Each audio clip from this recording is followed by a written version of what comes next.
taking poison in moderation is good for you. You know, it may sound counterintuitive, yet it reflects a profound truth about adaptation and evolution. You know, in nature, exposure to small doses of stress or even harm, whether physical, emotional, or environmental, often strengthens resilience. This principle is known as hormesis. It suggests that controlled exposure to what can harm you in excess can actually make you stronger in moderation. You know, when the body encounters mild toxins or even challenges, it activates defense mechanisms that improve its ability to cope with future stress. Like for instance, vaccines introduce weakened form of a virus to help the immune system build memory and protection.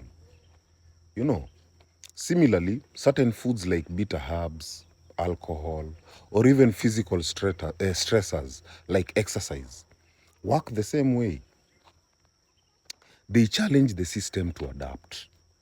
You know, what kills in large doses can heal in small ones, provided the exposure is intentional and measured.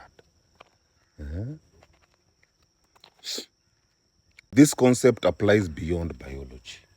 You know, emotionally and mentally, facing discomfort or controlled pain like heartbreak, failure, or even rejection builds psychological immunity. Yeah?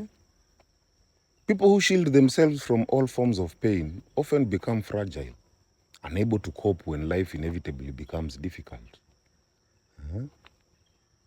Strength is forged in friction, not comfort. You know,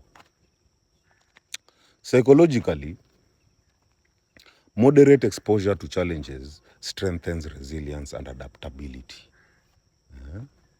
When individuals face manageable stress, the mind learns endurance, problem solving, and recovery. Avoiding all difficulty leads to dependence and anxiety because the psyche never learns that it can survive adversity. Thus, just as the body builds immunity through mild toxins, the mind builds emotional immunity through controlled exposure to discomfort and uncertainty. You know, spiritually, poison symbolizes the shadow and darkness we fear. You know, the pain, the ego, and suffering that seem destructive but are actually transformative. Facing your poison consciously rather than avoiding it purifies the soul and deepens awareness. You know, in many traditions, spiritual growth is initiated through trials. The poison that dissolves illusions and strengthens truth. It's not about courting distraction, but about transmuting the toxic into wisdom. In short, a little poison, whether physical or metaphorical, is not an enemy but a teacher. It trains the body, the mind, and the script to adapt, to evolve, and to thrive in a world of constant change.